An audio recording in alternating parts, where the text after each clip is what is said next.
Katie's heart pounded against her chest as she stared at the mirror. She adjusted the navy pleated skirt for the third time, tugging at the hem to make sure it fell just right above her knees.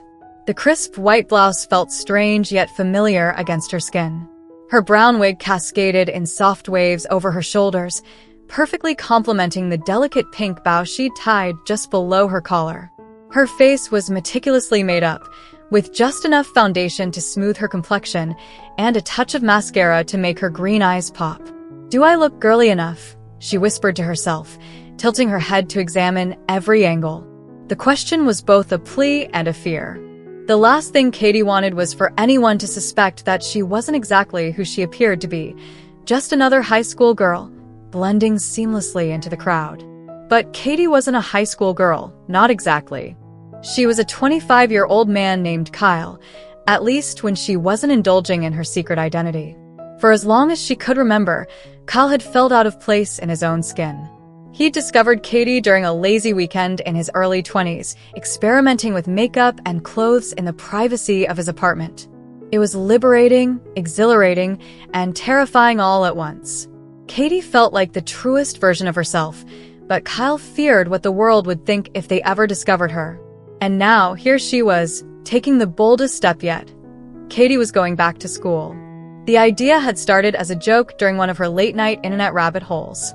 Kyle had stumbled upon a forum where people shared stories about blending into places where no one would suspect their secret. One post in particular caught her attention, a guy who had successfully posed as a high school student for an entire week just to see if he could pull it off. Kyle dismissed the idea as ridiculous at first. Who would ever risk something like that? But the seed had been planted. Over the following weeks, the thought lingered in her mind. She couldn't shake the curiosity. Could she do it? Could Katie walk into a high school and be seen, not as Kyle, but as just another girl? The more she thought about it, the more the idea consumed her. It wasn't just about the thrill of passing. It was about experiencing a life she'd never had the chance to live. Kyle's teenage years had been filled with awkwardness and unease, a constant struggle to fit into a mold that never felt right. Katie, however, could rewrite that story. After weeks of planning, she'd chosen a high school in a neighboring town, one where no one would recognize her. It was large enough to make blending in easier, but not so large that it would be overwhelming. She'd forged transfer documents, crafted a believable backstory, and even picked out a pseudonym, Catherine Katie Bell. And now, standing in her small apartment on a crisp Monday morning, Katie was ready, or as ready as she could be. The first day was a blur of nerves and adrenaline. Walking into the school, Katie felt like every pair of eyes was on her, dissecting her appearance, searching for flaws in her disguise. She clutched the straps of her pink backpack tightly, her knuckles turning white. "Hi there," chirped a voice. Katie turned to see a bubbly girl with chestnut hair and a beaming smile. "You're new, right? I'm Emma. What's your name?" Katie swallowed hard, her throat dry. Katie. Katie Bell," she said, forcing a smile. "Welcome, Katie. What grade are you in?" Junior," Katie replied, her rehearsed backstory kicking in. "I just transferred from out of state." Emma's eyes lit up. "Cool. You'll love it here. Let me show you around." Katie was simultaneously relieved and panicked. On the one hand, having a guide meant she wouldn't have to navigate the school alone. On the other, it meant more interaction, more chances for someone to notice something was off.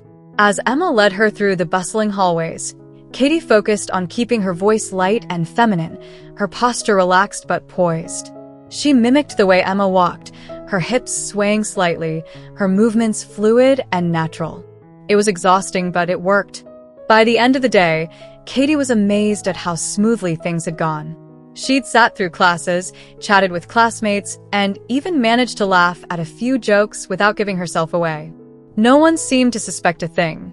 But the real test came the next day. Katie quickly fell into a routine. Mornings were a flurry of makeup, hair, and perfecting her uniform. She'd arrive at school early, eager to avoid the rush of students. By the second week, she'd made a small circle of friends. Emma, of course, and two others. Sarah, who loved to gossip, and Mia, who was quiet but sweet. The four of them would eat lunch together, huddled around a table in the courtyard. Katie found herself slipping deeper into her role, laughing at their stories, sharing bits of her fabricated life, and even joining in on their discussions about boys. It was surreal, living as Katie in such a public way, but it was also intoxicating. For the first time, she felt truly seen, not as Kyle pretending to be Katie, but as Katie, the girl she wished she could be. Still, the fear of being discovered loomed over her. Every interaction was a tightrope walk, every glance a potential threat. Katie avoided the gym at all costs, feigning an injury to get out of PE. She was careful to avoid getting too close to anyone, especially the boys who occasionally tried to flirt with her. But the cracks in her facade were bound to appear eventually. It happened during third period math. Katie had been diligently taking notes when the teacher, Mr. Grayson, called on her to solve a problem on the board. She froze, her mind racing.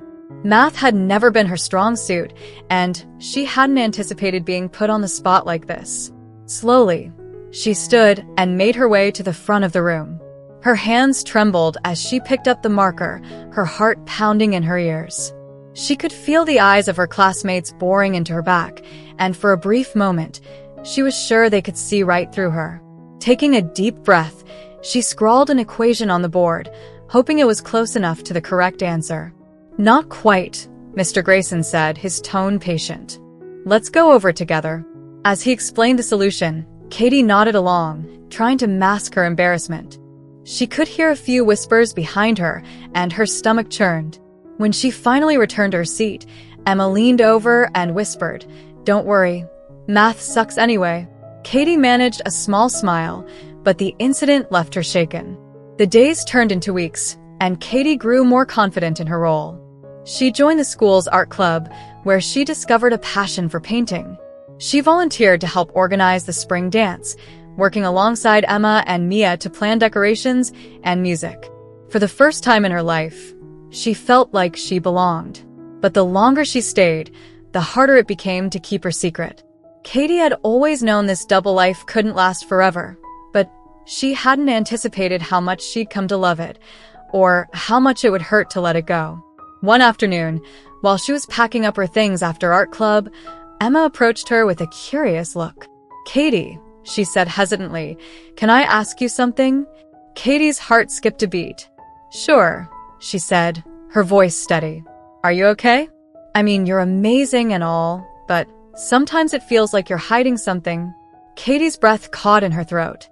She forced a laugh. "Hiding something? Like what?" Emma shrugged. "I don't know. You just seem guarded sometimes.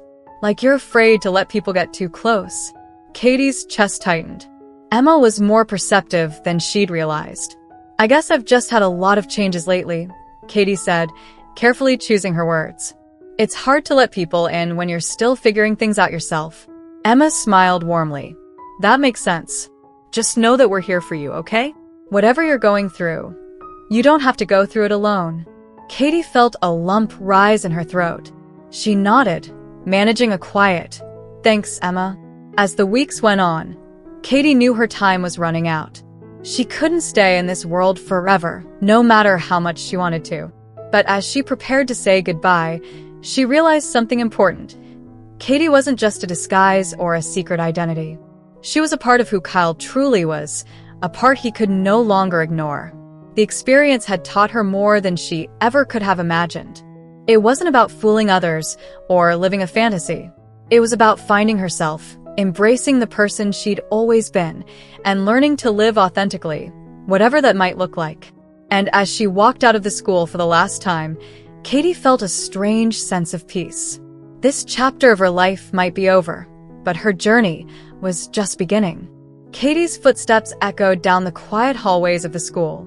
The final bell had rung, and most of the students had already filtered out into the parking lot or onto buses.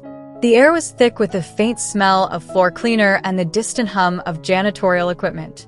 She lingered by her locker, pretending to organize her things, but in reality, she was stalling. This was her last day, and she wasn't ready to leave. Her phone buzzed in her pocket, pulling her back to reality. It was a text from Emma. "Hey, don't forget, We're meeting at Mia's to work on dance decorations tonight. See you at 6.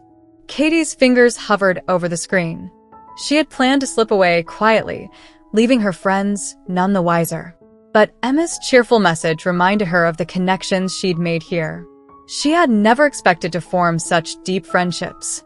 Leaving now without saying goodbye felt wrong. She texted back quickly, "Can't wait. See you soon." Maybe one more night wouldn't hurt. At Mia's house, the living room was a whirlwind of glitter, crepe paper, and half-finished posters. Emma, Sarah, and Mia were huddled around a table, cutting shapes out of colored paper. Katie joined them, picking up a pair of scissors and diving into the task. "Can you believe the dance is only a week away?" Sarah said, blowing a strand of hair out of her face. "We're going to pull an all-nighter at this rate." "It'll be worth it," Emma said, her voice brimming with excitement. "This is our first big event together. And Katie, you're going to love it. It's the best part of the year." Katie smiled but didn't respond. She knew she wouldn't be there to see the finished decorations or dance under the twinkling lights with her friends. The thought was bittersweet. Mia handed her a roll of ribbon. "Here, can you help me with the table centerpieces? I want them to look like little bouquets." "Of course," Katie said, her voice steady despite the ache in her chest. She focused on the task, letting the rhythm of cutting and tying soothe her nerves.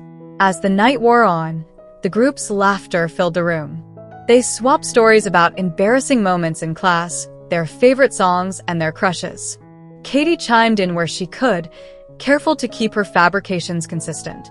But as the clock ticked past midnight, the energy in the room began to fade.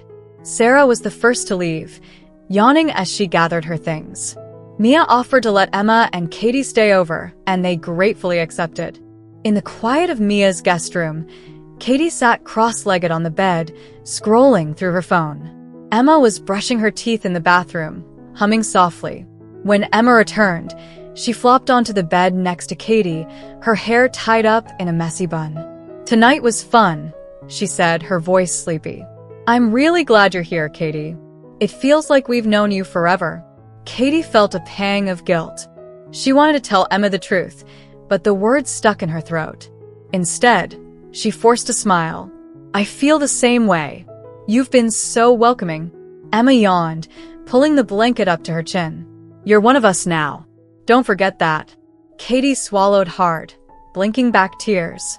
She waited until Emma's breathing grew slow and steady before slipping out of the room.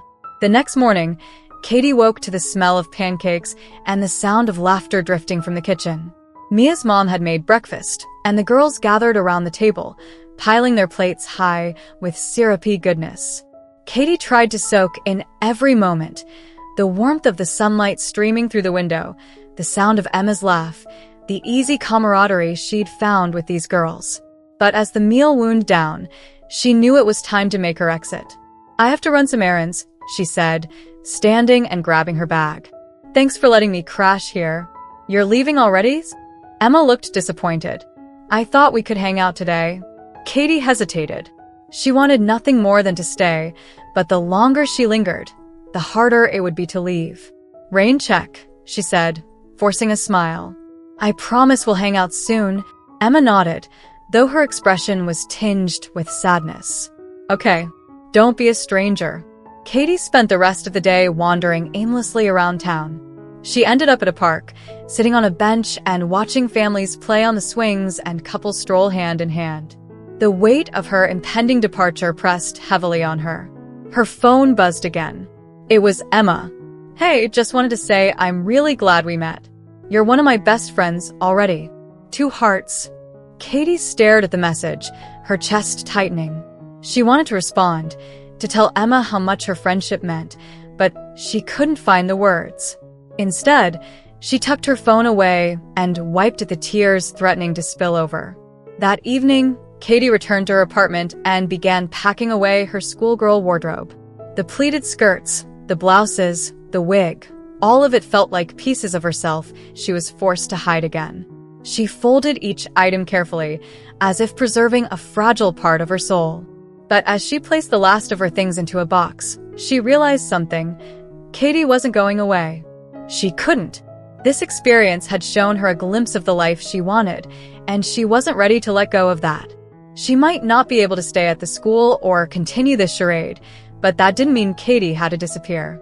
There were other ways to live authentically, to embrace who she truly was. The following Monday, Kyle sat at his computer, researching support groups and online communities for people like him. He found forums, meetups, and even resources for transitioning if that was a path he wanted to explore. It was daunting, but it was also exhilarating. For the first time, he felt like he was taking control of his own story. Later that day, he received a text from Emma. "Hey, haven't heard from you. Are you okay?" Kyle stared at the screen, his fingers hovering over the keyboard. He couldn't keep avoiding her, but he also couldn't bring himself to tell her the truth. Not yet. "I'm okay," he finally typed. "Just figuring some stuff out. Miss you guys." Emma's response came almost immediately. "We miss you too. Let me know if you need anything, okay?"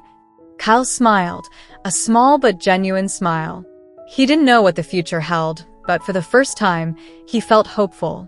Katie's secret schoolgirl identity might have been a fleeting chapter, but her impact was anything but temporary. She had given Kyle the courage to dream of a life where he didn't have to hide, where Katie could exist openly and unapologetically. And that, he realized, was the most important lesson of all. Thank you so much for watching till now. It means the world to have you here. This community is all about empowering each other and celebrating the incredible journeys of everyone on their path to living authentically. If you're ever feeling lost or alone, remember you have a whole family here for you. Hit that subscribe button, smash that like button, and let's keep inspiring each other, sending you all the love and strength in the world. Until next time, live your life by your rules.